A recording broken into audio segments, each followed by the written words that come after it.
Hi, so this is the video regarding the accountability of media. And I think as active citizens of this country, now it is a high time that we start holding media for its accountability. And if nothing else we can do as a citizen, of course, government should take action. We should make sure that we stop watching these kind of channels who propagate one side of affairs.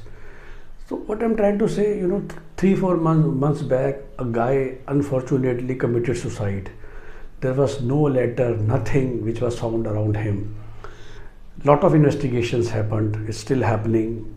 But during that time, can you remember one poor person, which is Riya Chakravarti? She was made a villain.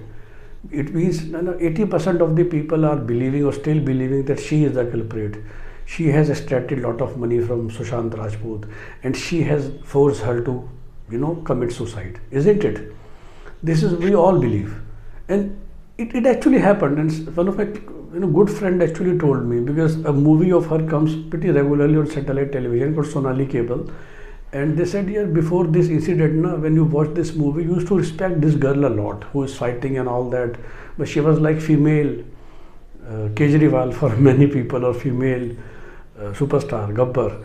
And then immediately after that episode, Riya Chakravarti is seen as somebody who is very cunning, who is very, very gold digger, as we call it also, right? So you have tarnished the image of a person just to get some TRPs. And it's a very recent example.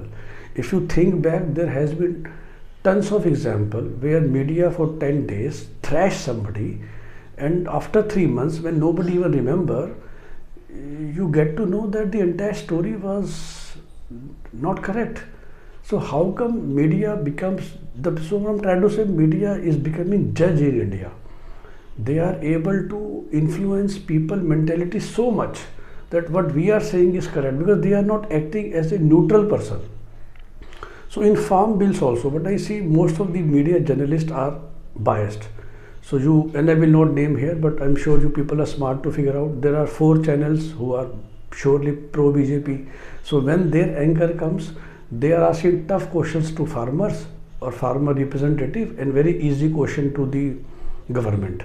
It's basically they are acting on the behalf from the government to ask tough questions to the farmer. But on the other side, there are 3 channels with 4 anchors who doing the reverse, who when they call 6 people panel, all the questions are in favor of farmers. So there are 3 journalists who are already against these laws or these acts, and of course there are 8 journalists who are in favor of these laws. Basically they are in the favor of the government. So when you are watching that channel, you automatically become part of somebody who is questioning the farmers. If you are watching other channels, you become part of a community who are favoring the government. So once again, is this the job of a neutral anchor or a neutral media? And forget about social media. Social media is actually, playground for fake story, fake news, propagandas, campaigns. You can do anything and everything because it is available.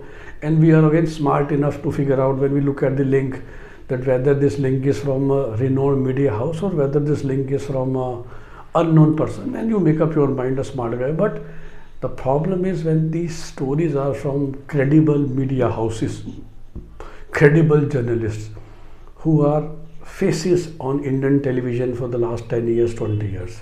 And when they are not there doing their job neutrally, so I am trying to figure out or find out a single channel or a single anchor who can ask, and not only on this topic, on any topic, who can ask or who can take both sides exactly equally. It's getting very difficult for me to find out. And once again, that's why I said media accountability is something that we are lacking, or we really like people to achieve ASAP. And media should be held accountable. They have to be very sure that what stories they are running, unless until they are very sure, they should not be doing. We just know in the recent form action on the date of 26 January, it has been proven beyond point that a tractor was coming to break the barricade, but a senior journalist started tweeting and started speaking, he has been shot, and very senior journalist. Imagine what kind of thing it would have spread out in the community. And again, I'm speaking on vice versa also, vice versa also. Then it has been said that government has done this or government is doing this, which is again wrong.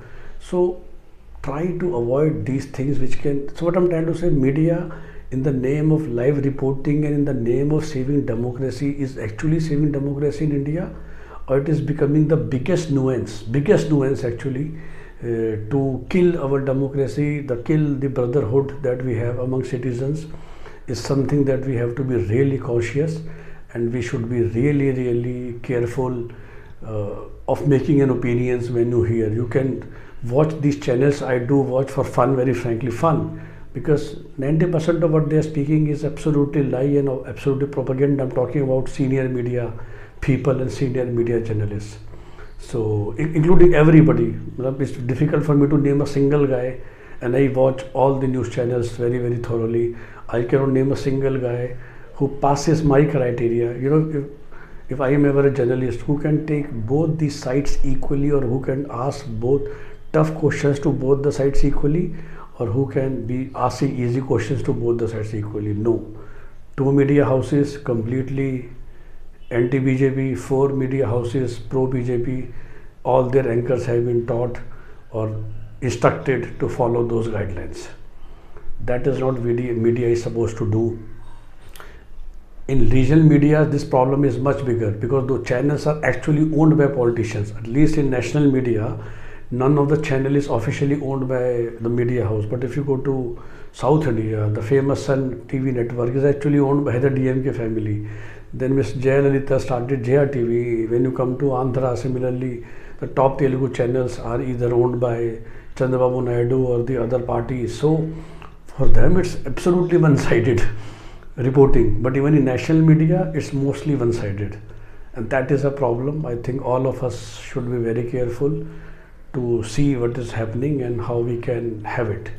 We as this organization, People for True Democracy, is trying very hard to bring correct stories to the people, to the correct opinions to the people, so that they know that what to do and what not to do. Have a nice day. Bye-bye.